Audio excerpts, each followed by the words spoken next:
வெளிப்படுத்தல் விசேஷம் கடைசி அதிகாரத்தில் சொல்லப்பட்டிருக்கிறது, பொய்யை நம்பி அதன்படி செய்கிற யாவரும் புறம்பே இருப்பார்கள் என்று. அல்லேலூயா. பொய்யை நம்பி அதன்படி செய்கிற யாவரும் அப்படின்னா இந்த உலகத்துல செய்யற எல்லாமே தான்.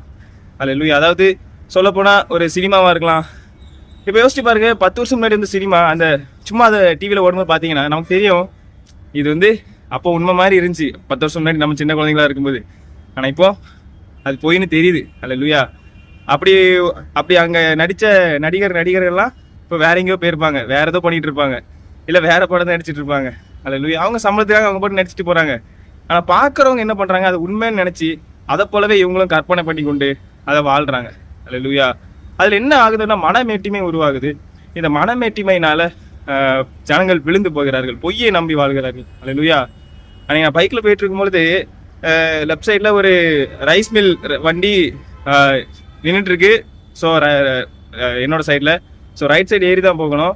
ஆனால் அந்த டைம்ல இன்னொரு கார் ஆப்போசிட்ல வருது. ஒரு ஸ்கூட்டிக்காரன் சின்ன பசங்க 2 பேர் ரொம்ப ஸ்பீடா போய் அதுலயும் கேப்ல போகலான்னு சொல்லி பார்த்து இடிச்சிட்டாங்க, கீழே விழுந்துட்டாங்க. ஸோ எதுவும் ஆகல, சின்ன அடி விழுந்து பட்டுட்டு. ஸோ பாருங்க, அதுல மனமேட்டிமை தான்.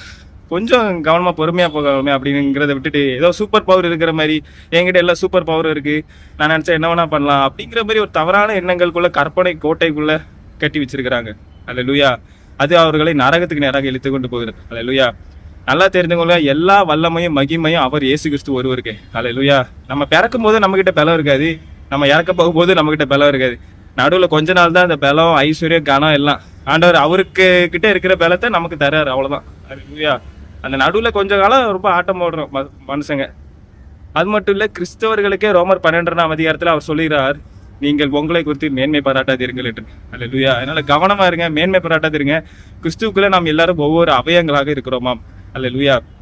இப்போ ஒரு கை, ஒருத்தவங்க கை மாதிரி, ஒருத்தவங்க கால் மாதிரி, ஒருத்தவங்க கண்ணு மாதிரி, எல்லாமே தேவைதான். உடம்புல எதுவுமே தேவையில்லாததுன்னு கிடையாது. அல்லேலூயா.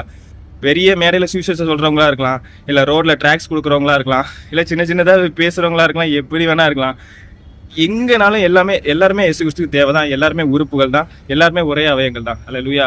நான் நிறைய படிச்சுட்டேன், நான் பெரியவன், எனக்கு நிறைய எக்ஸ்பீரியன்ஸ் இருக்கு அப்படின்னு கிடையாது.